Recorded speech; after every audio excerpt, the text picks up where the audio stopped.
자, 오늘은요, 우리가 이제 세 번째까지 그 해방신학의 하나님에 대해서도 배웠고, 그리스도에 대해서도 해방신학이 어떻게 접근을 하는가에 대해서 공부를 해봤어요.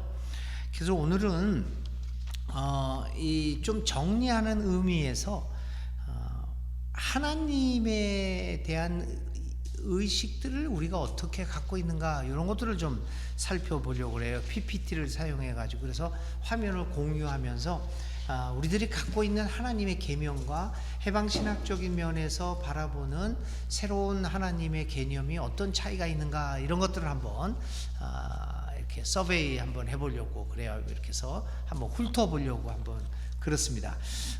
저 PPT 공유가 될까요 지금요? 한번 보실래요? 이 개념을 이렇게 살펴보면 우리가 익숙한 하나님의 개념도 있고 알고 있었지만 어렴풋하게 알고 있었던 하나님의 모습들, 또 그리고 오늘의 시대에서 새롭게 하나님을 생각해 봐야 될 그 부분이 어떤 것인가 이런 것들도 한번 살펴볼 수가 있겠습니다. 자, 폭력의 시대에서 평화를 향한 영성, 어떤 하나님을 믿고 있는가? 오케이. 네. 한번 돌려. 그 컨트롤은 안 되죠? 리모트 컨트롤다가.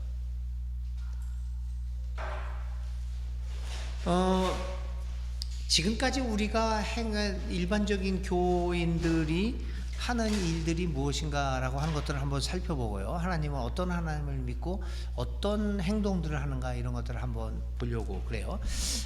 이거를 한번 내용을 한번 보실까요? 우리의 전도, 우리가 어떻게 하나님을 예수님을 전도하고 있었는가라고 하는 것을 한번 살펴보려고 합니다. 한번 다음 장면으로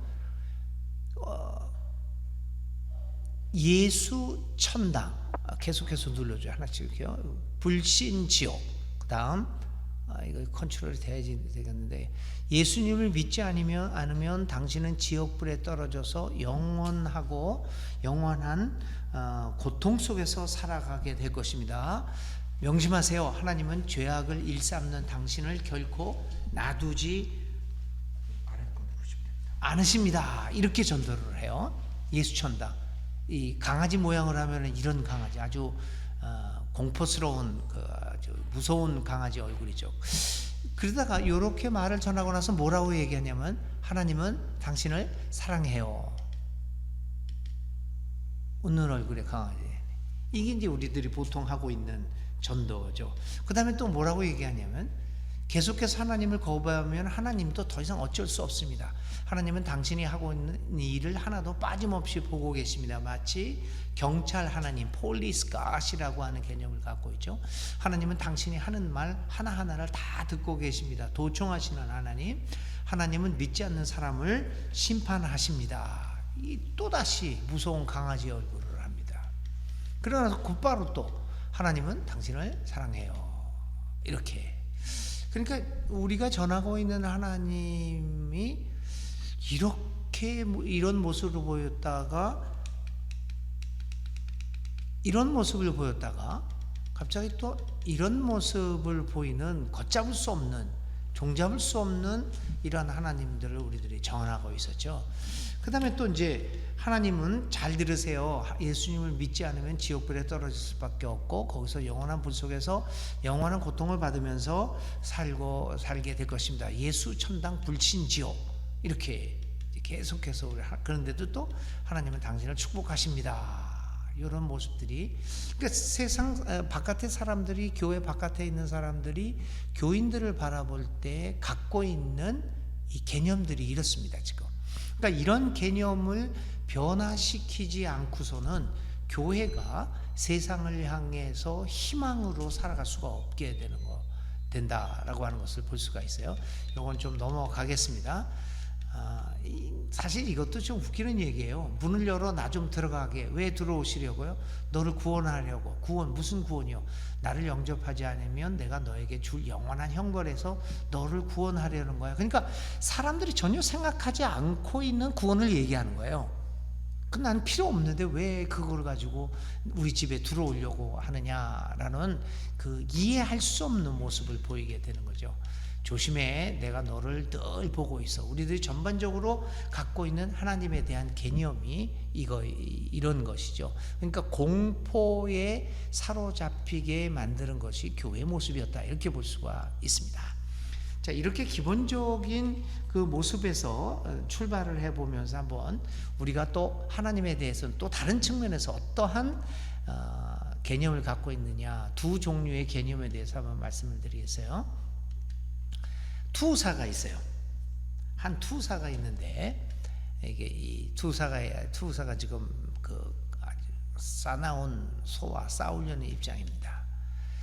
어떤 입장을 가지고 있을까요? 첫째 개념은 문이 열리고 사납게 생긴 투가 나타납니다. 투사는 관중들에게 침묵 가운데 하나님에게 기도해 줄 것을 요청합니다. 어떻게 요청을 하냐면 사나운 소가 사라지게 되기를. 우리들도 일상생활에서 어떤 고난이나 어떤 위험한 일이 있을 때 이런 기도를 드리죠. 이게 우리가 하나님 앞에 갖고 있는 중요한 개념을 이런 식으로 표현할 수가 있어요. 없어지게 해 주십시오, 이렇게 기도를 합니다. 두 번째 기도는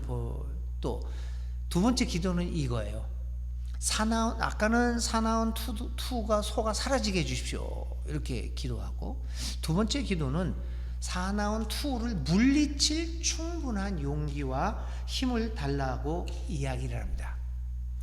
그러니까 제일 먼저 나타났던 거는 하나님이 공포의 하나님이라고 하는 개념이 굉장히 강했다고 하면, 두 번째 이 투사에서 보여지는 우리가 하나님에 대하여 갖고 있는 개념은 우리를 도와주시는 하나님인데, 사라지게, 그 위험이 사라지게 하든지 아니면 위험을 극복할 힘을 달라고 하는 그런 관계 속에서 하나님을 바라보고 있죠. 이러한 개념에서 하나님과의 관계를 출발하게 될 때 우리들이 일반적으로 갖고 있는 영성의 모습은 뭘까? 소극적 영성의 이 같은 하나님에 대한 개념에서 나타내는 문제점은 뭐냐면요, 소극적인 영성의 모습이에요. 그러니까 대부분의 사람들이 이런 모습들을 갖고 있죠. 지금 현재 한국 교회에서 소극적인 영성의 모습은 어떻게 나타나냐면 모든 것을 해결해 주는 가부장적인 하나님을 생각을 합니다. 그래서 아까 가부장적인 하나님을 생각하니까 소가 없어지게 해달랬는지 아니면 나에게 능력을 달랬는지, 그러니까 모든 것들이 하나님으로부터 온다, 이런 생각을 갖고 있죠. 따라서 수동적인 인간의 모습으로 점차 변화하게 됩니다. 어떤 역동적으로 그것을 극복하고 이렇게 나가려고는 하는 것보다는 그저 하늘로부터 주어지는 어떠한 힘, 하늘로부터 주어지는 어떤 기적적인 일을 통해서 문제를 해결하려고 하는 수동적인 인간의 모습이 보여집니다. 그런데 이러한 소극적인 영성이 무조건 다 나쁘다, 그런 것만은 아닙니다. 이 소극적인 그 영성은 한 사람으로 하여금 내면적 변화를 이루게 하기는 충분하다는 것보다는 내면적 변화를 이루게 할 수는 있습니다. 그러니까 좀 더 착하게 된다든지 아니면 뭐 회개의 능력이 늘어난다든지 화를 내던 거로 조금 덜 화를 낸다든지 이러한 내면적인 도덕적인 변화를 이루기는 하지만, 그러나 이런 소극적인 영성의 모습을 통해서는 주위의 현실의 변화와 개혁에 대해서는 미흡한 모습을 갖추게 됩니다.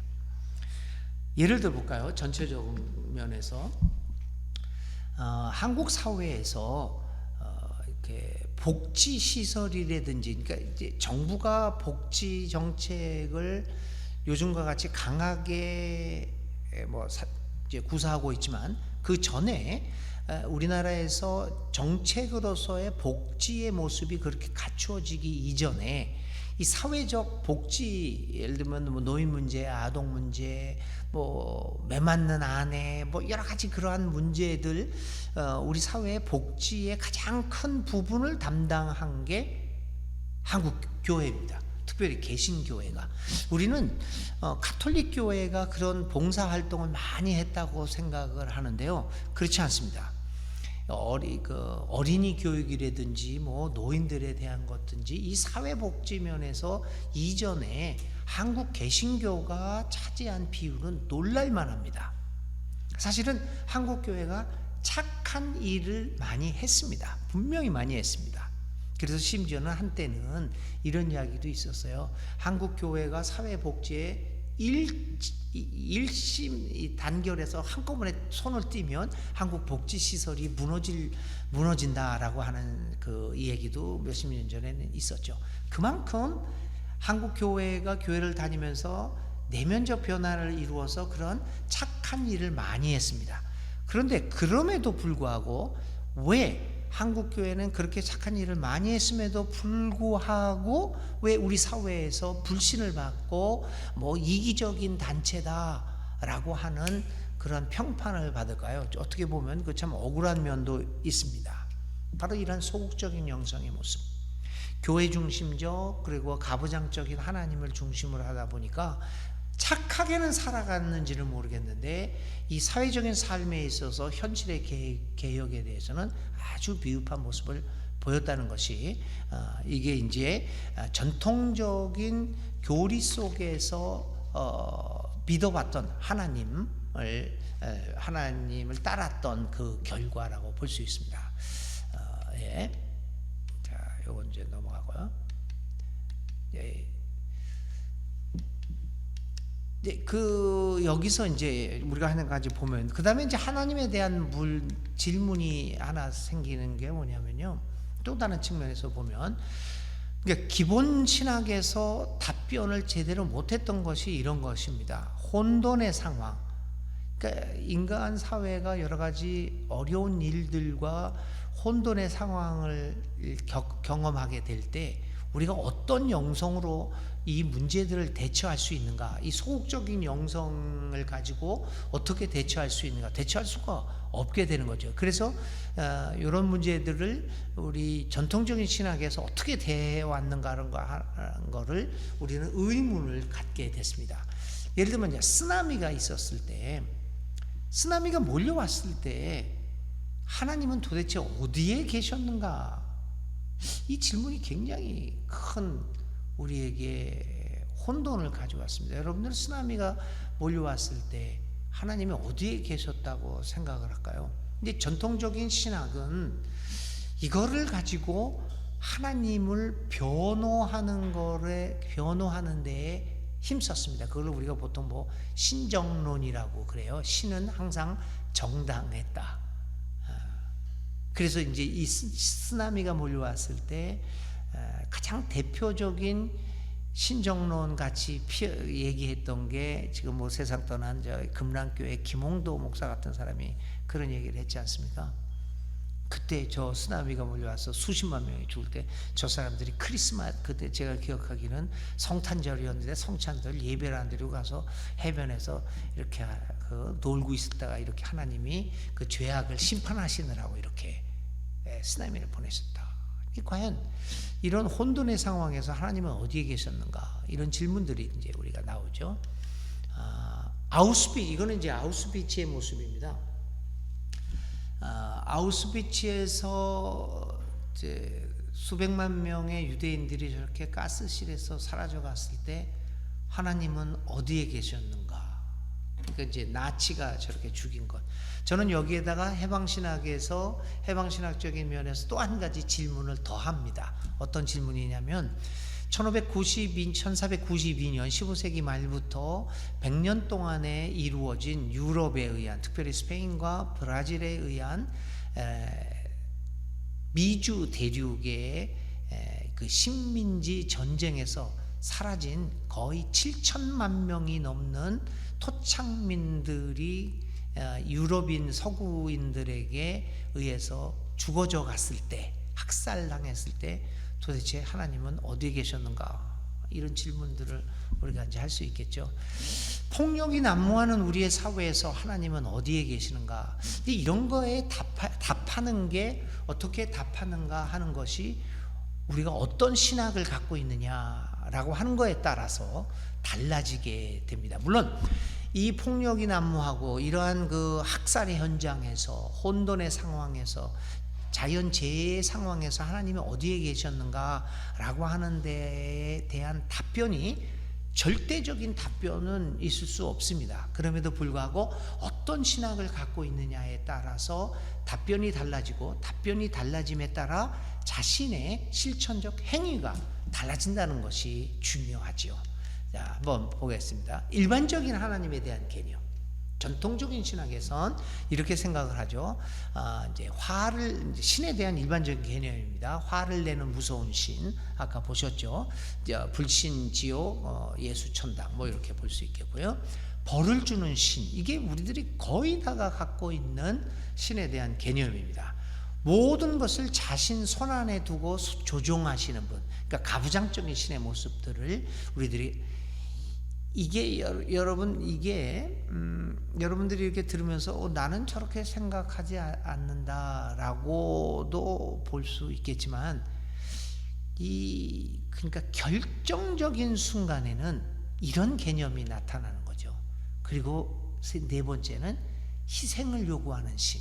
화를 내고 벌을 주고 모든 것을 자신의 손안에 두고 조종하는 신에다가 우리에게 희생을 요구하는 신. 그러니까 신을 위해서 무엇인가를 해야만 내가 답변을 하겠다, 응답을 하겠다. 이제 이런 것들이 일반적으로 우리가 하나님에 대하여 갖고 있는 개념입니다. 이걸 아무리 부정한다고 하더라도 결정적인 순간에 이렇게 드러나고 있는 그 개념이라고 볼 수가 있어요. 이게. 그 다음에 마지막으로 한 가지 더 얘기하면 사필귀정의 신. 반드시 값을 요구하고 반드시 결과를 요구하는 하나님. 나쁜 짓을 했으면 나쁘게, 좋은 짓을 했으면 보상을 받고, 이게 사필귀정의 신이라는 것이 우리들이 대부분이 갖고 있는 모습이죠. 그래서 이런 하나님을 우리가 그림으로, 사진으로 만든다면 이런 모습이 되겠습니다. 저런 모습이고, 그 앞에 있는 게 인간이죠. 겁에 질려 있고 뒷모습만 보이고 있고, 신은 저런 모습으로 나타납니다. 그래서 제일 나쁜 교육 중에 하나가, 저는 그렇게 어렸을 때 그랬잖아요. 우리 부모님들이 뭐라고 그러면은 하나님이 너를 지켜보고 있다고, 저 눈으로. 그러니까 우리들 바로 저런 모습의 하나님을 갖게 되겠죠. 자, 이런 일반적인 그 개념을, 이런 개념을 갖고 신에 대한 개념을 갖고 있으면, 이 신에 대해서 우리는 어떤 태도를 갖게 될까요? 신에 대한 인간의 태도는 이렇게 됩니다. 교섭을 하려고 합니다. 딜을 하려고 하죠. 하나님, 내가 오늘 골프를 치러 나갈 건데 7시 예배에 와서 당신에게 예배를 드렸죠. 그러니 이제부터 9시부터 내가 라운딩을 시작하는데 홀인 원을 오늘은 꼭 주셔야 합니다. 그래서 그날은 헌금도 많이 냅니다. 뭐 그런 식이죠. 아주 어린애처럼 얘기하면. 그러니까 교섭을 합니다. 하나님, 내가 이렇게 할 테니까 당신도 나한테 이렇게 해주고 40일 금식 기도를 하겠습니다. 그러니까 어떤 일들을 이루어 주십시오. 내가 성서를 필사하겠습니다. 뭐 이런 어떤 그 교섭들을 이렇게 하게 되죠. 그 다음에 제물을 바치고, 이제 희생을 바치고 제물을 바치고 신의 비위를 맞춥니다. 그래서 한국 교인들의 특징 중에 하나가, 교회를 오래 다니면 오래 다닐수록 신이 무엇을 좋아하는가를 너무나 잘 알아요. 이렇게 하면 좋아할 것이다. 그래서 성전 건축할 때도 이렇게 하면은 신의 비율을 맞추게 된다, 이런 생각을 갖게 되죠. 눈치를 보죠. 그러니까 신앙이 깊어진다는 것은 눈치 단수가 올라간다는 의미로도 받아들일 수 있습니다. 다섯 번째는 거리를 둡니다. 가까이 하기엔 먼 당신으로서 거리를 둡니다. 그래서 교회를 아름답게 지어서 그 교회 안에 신을 놔두고 가끔 가다가 신을 보러 오고, 자기는 그냥 또 밖에서는 자기 나름대로 삶을 살아가게 되죠. 그래서 이러한 신에 대한 인간의 태도가 이런 식으로 이제 변하게 됩니다.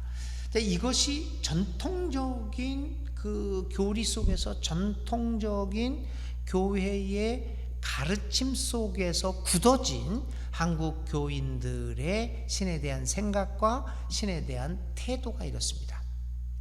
이런 속에서 우리의 신앙생활을 지금까지 해오고 있다는 것을 우리는 부인할 수가 없어요. 자, 인간의 희생을 요하는 신의 모습을 고대 그림을 가지고 한번 표현을 해봤어요. 자, 만일 또 악이 인간의 자유, 요거 지나갑시다. 요건요.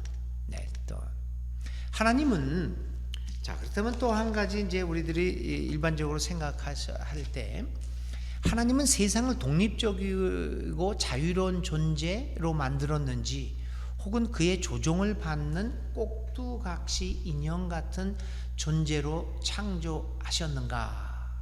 요 문제가 또 신앙에 있어서는 아주 중요한, 하나님과 인간의 관계 속에서 중요한 주제로 나타나게 됩니다.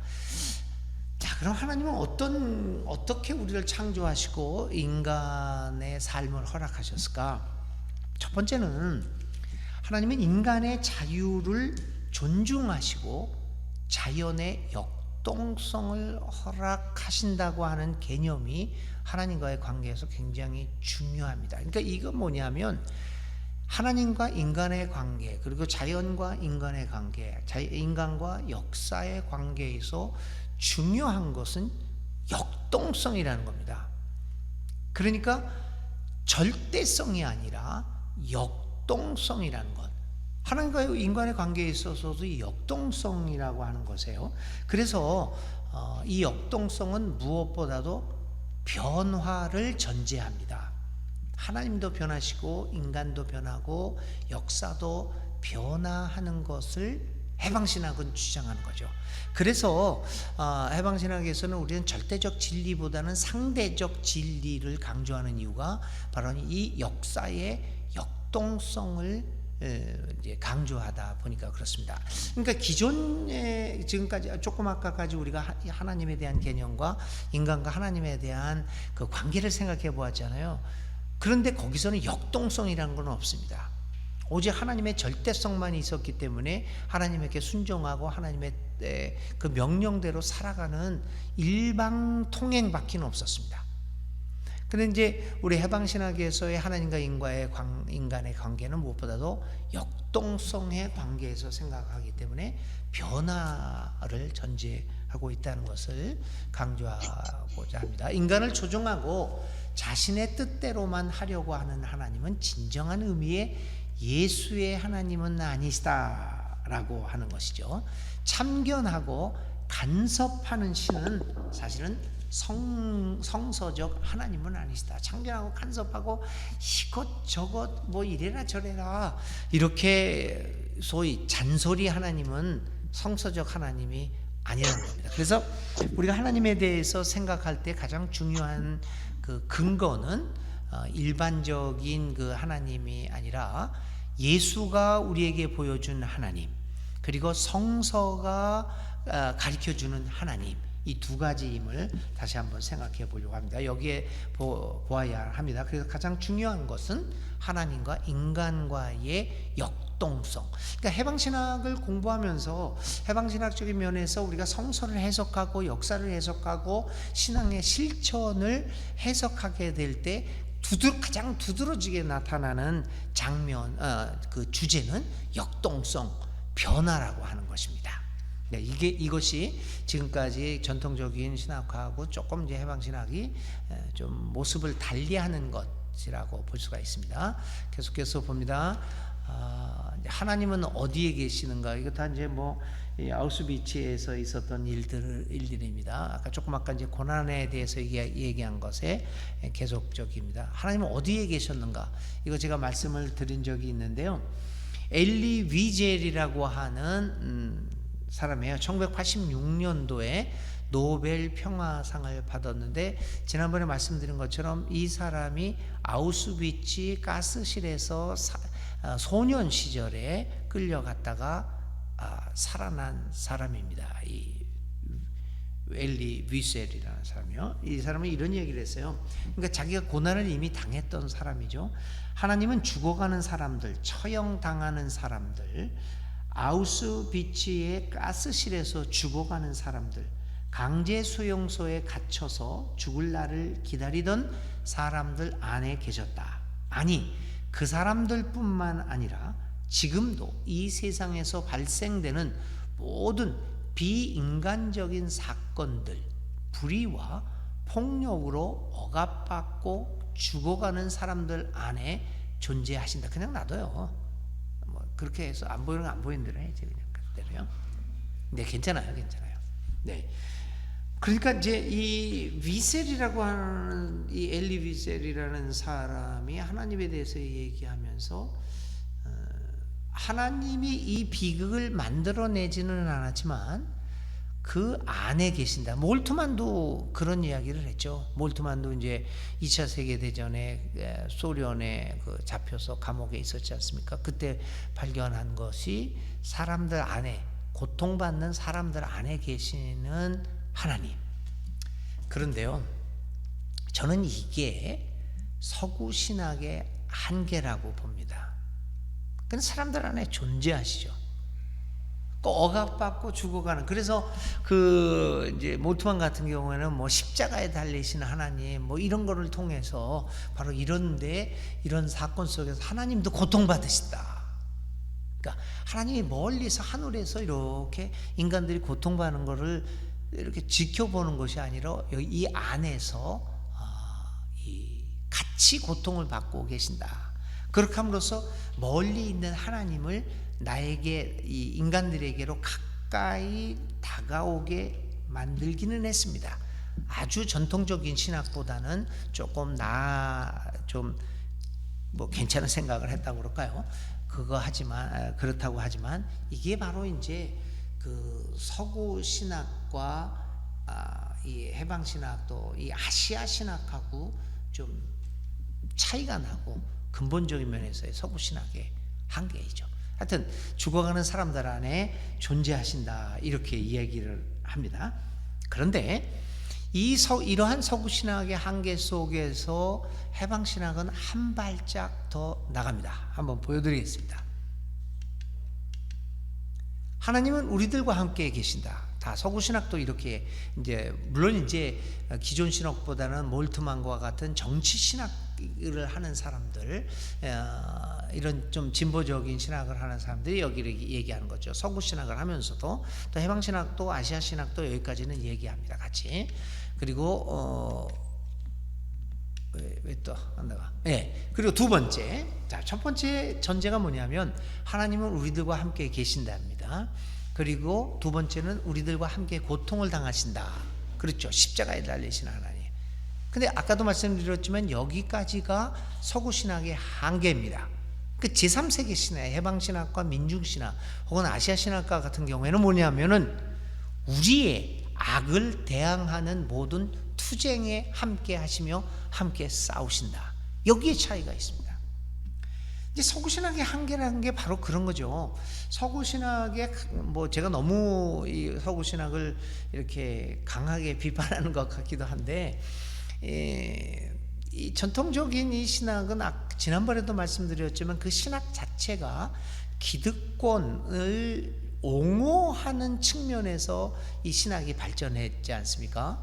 그래서 스타투스코어, 현상 유지가 가장 중요한 신학적 전제라고 저는 생각합니다.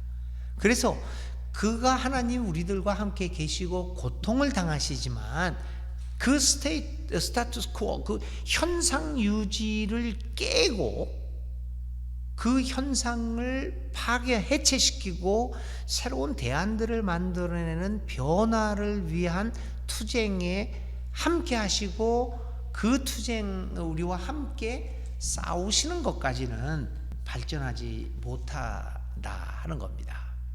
그래서 이제 해방신학이 바로 그것을 한 단계 더 나아가서 인간의 고통과 인간 사회의 불의한 이 현장 속에서 하나님 우리들과 함께 계시고 가난한 자들과 함께 고통을 당하시지만 그것을 넘어서서 가난한 자들과 함께 사회의 변혁을 위해서 함께 싸우시고 함께 순교 당하신다, 이렇게 이야기를 하게 되죠.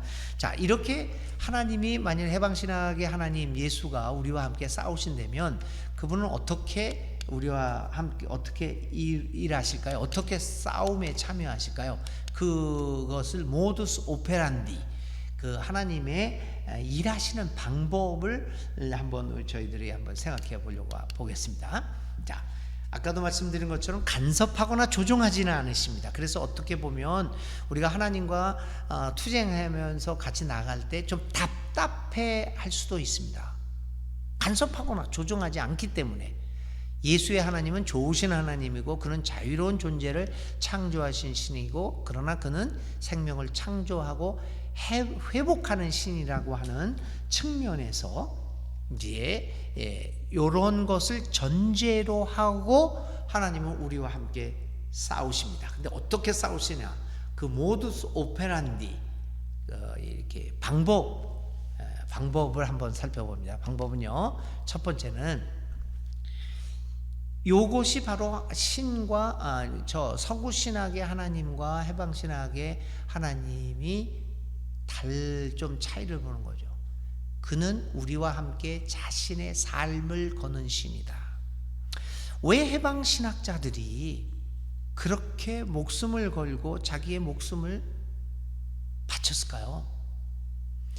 해방신학자들은 저는 아니지만 그 초기 해방신학자는요, 자신들에게 자신의 운명과 삶을 거는 하나님을 믿었기 때문에 자신도 민중을 위해서 자신의 삶을 걸었습니다.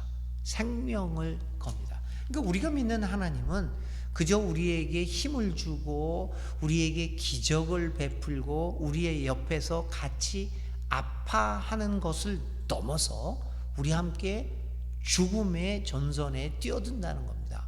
우리와 함께 자신의 삶을 거는 신이다. 이것이 해방신학이 가난한 사람들과의 연대 속에서 발견한 하나님입니다. 그러니까 그는 인간의 손에 자신을 맡기는 신입니다.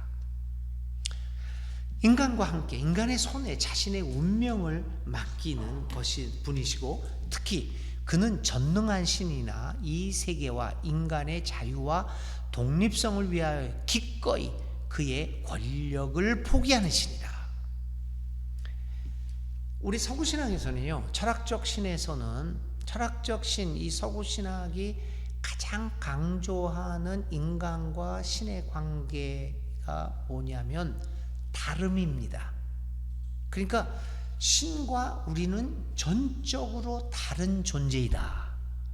이게 굉장히 강조되죠. 근데 이제 해방신학에서는 그것 하나 더 넘어가서 자신의 신성까지도 포기하고 우리를 위하여, 우리의 그 삶의 변화를, 사회의 변화를 위하여, 또 우리의 해방을 위하여 자신의 권력까지도 포기하는 하나님이다. 우리에게 자신의 삶을 맡기는 하나님이다. 그래서 그런 의미에서, 어떤 의미에서는 하나님이 우리를 도와주시는 것이 아니라 우리가 하나님을 도와드려야 한다. 이렇게까지 이야기를 합니다. 하나님은 우리를 도와주는 것이 아닙니다. 하나님을 하나님 되게 하기 위하여 우리가 신을 도와야 된다. 그러니까 적극적으로 역사의 변혁의 과정에 뛰어들어서 하나님이 만드신 생명의 이 세계를 회복시키는 싸움에 나서야 한다. 그렇게 될 때 하나님이 하나님다워진다. 그렇게까지 과격하게 말씀드릴 수 있어요. 어떤 의미에서 하나님이 우리를 도와주시는 것이 아니라 우리가 하나님을 도와야 한다. 그래서 이제 저는 이렇게 표현을 합니다. 지난번에도 한번 제가 말씀드린 것 같은데요. 하나님은 마치 축구팀의 감독과 같이 그는 모든 선수들의 자유를 존중하지만 그는 결코 자신이 경기장에 뛰어들지 않고요. 그는 결코 페널티킥을 차지 않습니다. 페널티킥은 케인이 찹니다. 골을 넣어야 하는 것은 손흥민입니다. 이제 이렇게 되는 거죠. 이게 아주 중요한 얘기입니다. 이게 이제 한국 축구팀과 유럽 및 남미 팀과의 차이가 아닌가. 요즘은 뭐 한국이 많이 달라지기는 달라졌지만요. 이게 이제 그 축구팀으로 이렇게 얘기하면, 이거 하나님과 우리와 역사와의 관계입니다. 하나님은 분명히, 그래서 우리 말 중에, 우리 그 신앙 고백 중에서도, 세길교회 신앙 고백 중에서도 이런 얘기가, 우리가 이제 기도할 때 역사를 주관하시는 하나님, 제가 이제 그 말 뜻은 다 알죠. 우리 그 세길교회 신앙 고백에도 그 단어가 있더라고요. 역사를 주관하시고 뭐 유지하시는 하나님, 그 역사를 주관하신다는 표현이 우리 세길교회 신앙 고백문에도 있지만, 어떤 면에서는 이 역사를 주관하시는 하나님 뜻은 알겠지만, 역사를 주관하고자 하는 것은 우리 인간들을 통해서 인간들이 해야 될 일이죠. 역사가 주관하는 것. 그러니까 이제 역사를 주관하는 것이 하나님이다라고 얘기하는 것은 첫 번째 그 투사의 개념에, 투사가 신에 대하여 갖고 있는 개념에서 제가 설명한 것 중에 하나죠. 하나님은 마치, 그러니까 하나님이 역사를 주관한다는 것보다는 결국은 골을 넣어야 하는 것은 선수들입니다. 인간들입니다. 그래서 우리가 이제 어떻게 하고 있잖아요. 하나님은 어디에 계시는가, 이런 그 인간의 재해나 여러 가지 불의한 상황에서 하나님은 우리와 함께 싸우신다.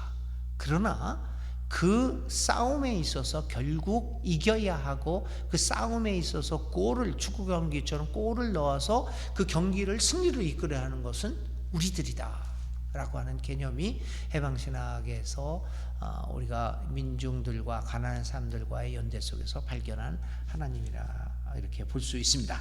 그래서 우리들은 모든 것을 다 하시는 모든 것을 다 하시는 신비스러운 하나님의 개념에서 벗어나야 합니다. 어떤 분이 저한테 그런 이야기를 해요. 기도를 하면 기도를 안 들어주시고 다른 게 이루어진다. 그러니까 예를 들면은 뭐 내가 뭐 로또에 맞게 해주십시오라고 기도를 하면 하나님 그 기도를 안 들어 응답도 안 하시고 그 반대로 하신다. 로또에 당첨이 안 된대요. 하여튼 그런 거. 그러니까 하나님이 뭐 해주시느냐.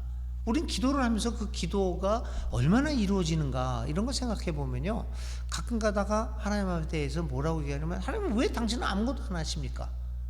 그런데 조금 거북한 이야기를 좀 갈등 생기고 좀 은혜스럽지 않게 들릴 수도 있겠지만요, 원래 하나님은 안 하세요. 하나님 왜 안 하십니까? 이렇게 부르짖으시는데 우리 사람들이요, 근데 본래 안 하세요. 그래서 모든 것을 다 하시는 신비스러운 하나님에서 개념에서 벗어나야 되는 거죠. 지금까지 쭉 해방신학적인 면에서 하나님에 대해서 설명했잖아요. 모든 것을 다 하지 않으셨어요. 옛날에도 그랬고 지금도 그러세요. 그런데 왜 안 하십니까? 안 하십니까? 이렇게 얘기하니까 원망만 생기고 오히려 믿음이 없어지는 거죠. 하나님은요, 모든 것을 하시는 것이 아니라 오히려 인간들 안에서 인간의 내부적 역동성과 의미 그리고 방향성을 창출을 하시기만 해요. 인간의 내부적 영성, 인간이 스스로 의미를 창출하고 내가 어떤 방향으로 나아가겠다라고 하는 방향성을 창출해내는 하나님이에요. 모든 것을, 그런 것도 없이 모든 것들 혼자서 다 하시는 하나님은 안 하세요. 하시는 하나님을 자꾸만 믿으면 우리의 신앙은 절대 발전할, 성장을 하지가 않게 되는 거죠. 그러니까 인간의 내부적 역동, 의미성, 방향성을 만들어 내시는 하나님을 한번 생각해 보시기 바랍니다. 그래서 이제 더 이상 우리의 자유와 우리의 책임을 대신하여 모든 것을 자신이 조종하고 도맡아 하는 신은 어떤 신이라고 그러냐면은 God Pilot, 파일럿과 같은 하나님. No more God Pilot. 이런 하나님은 이제 더 이상, 조종사 하나님은 이제 더 이상 하지 말자, 하지 않으시는 하나님. 오히려 우리 인간 내부에서 우리 역동성과 의미와 방향성을 창조하면서 우리, 그러니까 축구 감독처럼 우리 보고 하라고 하는 하나님을 하지 않으십니다. 그 하나님을 우리가 회복해야 해요. 그래서 결론적으로요, 하나님은요, 이게 목사를 평생 했던 사람이 이런 말을 하니까 참 모스럽긴 하네요. 여러분, 하나님은 아무것도 해결해 주지 않습니다. 이게 뭐 우리 세길교회 애들에게도 충격적일지 모르겠지만, 이게 일반적인 교회에서는 정말 충격적. 진짜 아무것도 해결해 주지 않습니다. 그러나 우리와 항상 함께 하십니다. 우리와 그의 운명을 함께 하십니다. 그러니까 그냥 함께 하는 것이 아니라 운명. 여러분, 여러분 옆에 만일 운명을 함께하는 사람이 있다면, 그 사람이 나에게 아무것도 안 해준다고 하더라도 이 사람이 분명히 나하고 운명을 합니다. 내가 죽으면 나하고 같이 죽고 그럴 사람 없나? 옆에 한번 배우자들이 있으면 한번 쳐다보세요. 지금 운명을 같이 하나? 우리와 운명을 갖게 하시는 존재. 아무것도 안 해요. 그러나 그는 우리 옆에서 우리와 함께 악을 대항하여 싸우십니다. 우리와 함께 싸우십니다. 그뿐만 아니라 그는 우리 옆에서 함께 고통을 겪으시며 모든 비인간적인 상황과 불의와 폭력을 대항하여 우리와 싸우십니다. 그 불의한 상황, 비인간적인 상황, 그 상황에서 싸우시고 항상 함께 하시며 운명을 같이 하시며 우리와 함께 싸우십니다. 그러나 해결해 주지 않습니다. 결국 해결할 것은 우리가 해결해야 합니다. 과연 이런 하나님을 우리가 믿을 수 있을까요? 근데 이런 하나님을 믿게 되면, 진짜 이런 하나님을 믿게 되면 신앙이 더욱더 확실해지고 오늘의 삶의 현장에서 하나님의 존재를 더욱더 느끼게 되는 거죠. 그렇지 않고 모든 것을 해결해 주시는 하나님을만을 믿고 있다면 해결이 안 됩니다. 해결이 안 되는 상황에서 해결해 주는 하나님을 믿고 있으니까 점점 세월이 흐르면 흐를수록 하나님에 대한 그 신에 대한 신앙이 약해질 수밖에 없다. 참 안타깝죠. 그래서 이제 이러한 믿음의, 이러한 해방신학적인 하나님으로 우리가 어떻게 전환할 수 있는가 참 어렵지만 해야 될 과제 중에 하나죠. 자, 계속해서 봅니다. 그렇기 때문에 하나님은 언제나 사랑의 하나님이심을 포기하지 않으신다. 그는 우리를 지탱하시고 회복시켜 주시고 용기를 주시고 격려하시고 동행하시는, 그러나 결코 우리를 철부지 취급을 하시지는 않으시는 하나님. 마지막으로 오히려 그는 우리로 하여금 자유롭고 책임 있는 선택을 하도록 초청하시는 하나님. 이게 이제 우리가 해방신학을 통해서 발견하는 하나님의 모습이라고 볼 수 있습니다. 이러한 하나님에 대한 개념을 가지고 과연 이런 신앙은 우리로 하여금 어떤 사람으로 만들어 갈까요? 달라이라마가 좋은 얘기를 했습니다. 어떤 종교가 제일 좋은 종교인가? 이렇게 얘기합니다. 당신을 매 순간 더 좋은 사람으로 만들어가는 종교. 다시 말하자면 당신을 보다 더 자유로운 사람으로, 보다 더 섬세한 사람으로, 보다 더 자유로운 사람으로, 보다 더 사랑의 사람으로, 보다 더 인간적인 사람, 보다 더 책임 있는 사람으로 만들어가는 종교가 가장 좋은 종교입니다. 이런 사람으로 당신을 만들어가는 종교가 바로 당신에게 가장 좋은 종교입니다.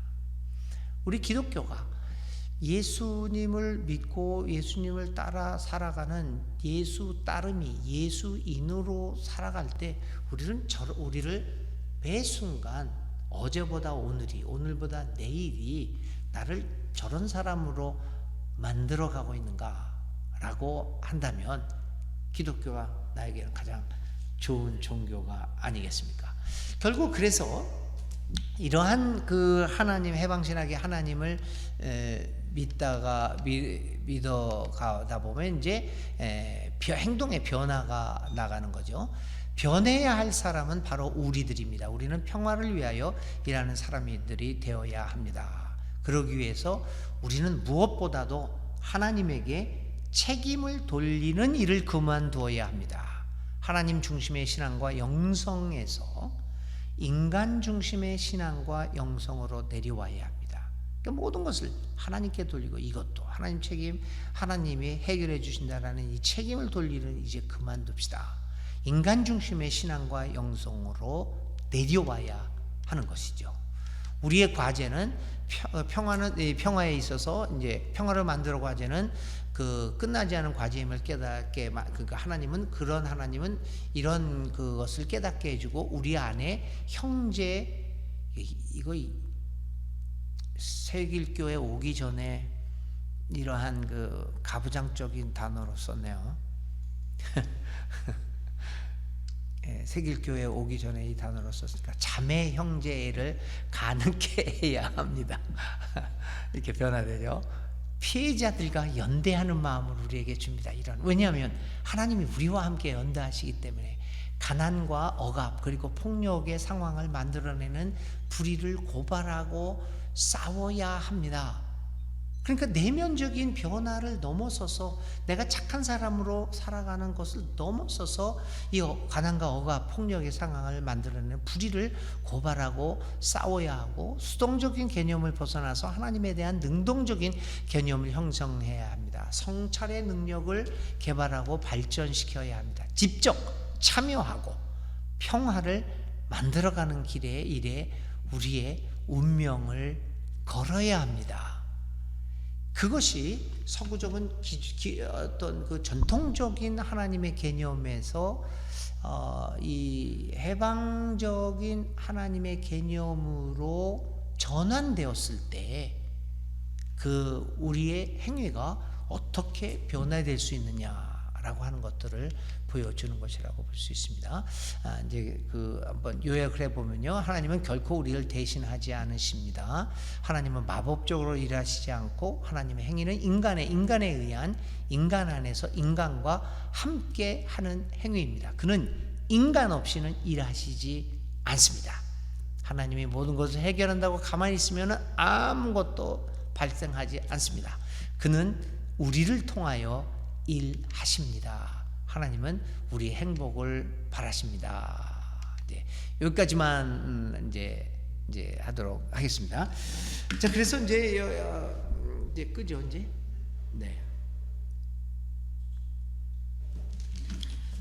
그래서 이제 우리가 3강까지 해서 이 하나님에 대한 개념을, 예수에 대한 개념을 조금 한번 변화시켜 봤으면 어땠을까 해서 이제 기존의 하나님에서 해방적으로 해석하는 하나님의 모습에 대해서 우리들이 한번 생각해 보았습니다.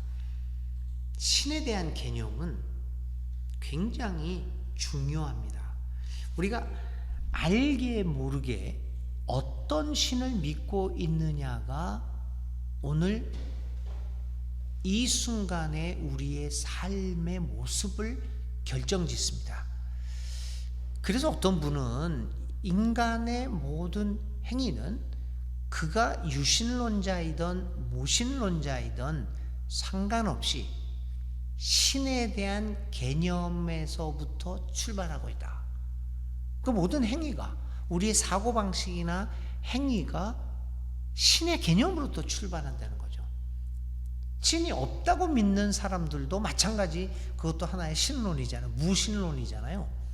그 생각으로부터 우리 행위가 결정되고 있죠. 예를 들면 가장 우리 기독교에서 중요한 그 개념 중에 하나가 삼위일체 하나님인데요. 이 삼위일체 하나님은 몰트만 같은 사람을 이거를 사회적 삼위일체로 해석을 했어요. 그러니까 이게 이제 그 삼위일체를 자꾸만 존재론적으로만 해석을 하게 되면 저 엉뚱한 생각들도 많이 나죠. 몸은 하나인데 머리는 세 개인 괴물이다. 이게 존재론적으로 생각을 하니까. 근데 이 몰트만은 어떻게 얘기를 했냐면 이게 사회적 개념으로 얘기를 했어요. 삼위일체를. 그래서 사회적 관계를 유지하면서 이 관계성 쪽에서도 한번 설명을 해봤어요. 성부, 성자, 성령이 존재론을 뛰어넘어서 평등과 사랑과 평화와 조화라고 하는 관계 속에서 형성이 되어 있다. 이게 이제 사회적 삼위일체를 이야기를 합니다. 만일 우리가 이 삼위일체, 사회적 삼위일체를 믿고 있다고 한다면 그것이 어떻게 우리의 삶에 적용됩니까? 무의식적인 가운데. 예를 들면 일신론을 믿고 있는 사람, 신은 하나다. 모든 권력은 이 하나의 신에 몰려 있다. 이렇게 생각을 하고 있는 사람들은 어떤 생각을 하게 되냐면요. 가정에 와서는 거기도 신이 하나죠. 일신론이니까. 누굽니까? 옛날에 우리나라 호적에 가장이라는 게 존재했어요. 가장입니다. 그 가장에 모든 것이 권력이 집중되어 있습니다. 그 가장은 아버지입니다. 남자와 여자와 사이에서도 남자가 일신론에 의해서 신입니다. 신적인. 나라에서는 왕이고 직장에서는 대표이사고 사장이고 하여튼 모든 인간관계 속에서 1인이 등장하게 되죠. 그러니까 그 1인이 가장 높은 사람이 되고 모든 권력이 그로부터 나오게 되는 일신론. 그런데 삼위일체 신론은 이게 사회적 관계이기 때문에 이 평등과 사랑과 평화와 조화의 관계가 되죠. 그래서 우리가 철저히 기독교적으로 삼위일체 신을 믿고 있다면 나도 모르게 우리 가정에서는 나 또 내 아내가 있는 사람은 아내, 자식 있는 사람은 자식, 그 사이에서 평등하게 사랑과 평화를 유지하면서 조화로운 관계를 점차 유지하게 되겠죠. 그 삼위일체 신론을 굳건히 믿고 있다면. 우리 사회에서도 마찬가지고요. 그러니까 어떤 신론을 가지고 있느냐가 의식하든 의식하지 못하든 간에 우리의 생각 구조와 행위를 결정지을 수 있습니다. 그래서 하나님을 믿느냐가 중요하기도 하겠지만 그러나 하나님 믿느냐 안 믿느냐의 문제보다도 더 훨씬 중요한 것은 어떤 신을 믿고 있느냐. 그래서 저는 이제 해방신학에서 생각하는 신의 모습을 몇 주 동안 여러분들하고 이제 생각을 해보았어요. 물론 해방적으로 생각한 신의 개념이 완벽하다고 얘기하는 것은 아닙니다. 그러나 또 다른 측면에서 한번 우리가 지금까지 생각해왔던 신을 다른 측면에서 한번 생각해 봄으로써 우리가 가진 신의 개념을 좀 더 풍요롭게 만들 수 있지 않겠느냐. 그렇게 된다면, 그렇게만 할 수 있다면 나의 삶도 조금 더 풍요로운 삶이 될 수 있겠다, 이런 생각을 합니다. 그래서 이제 해방적으로 이렇게 생각해 보는 것도 한편으로는 유익한 점도 있습니다. 마음에 거슬리는 부분도 있겠지만 또 그러나 바울이 디모데에게 얘기한 것처럼 디모데 후서에서 그렇게 얘기를 해요.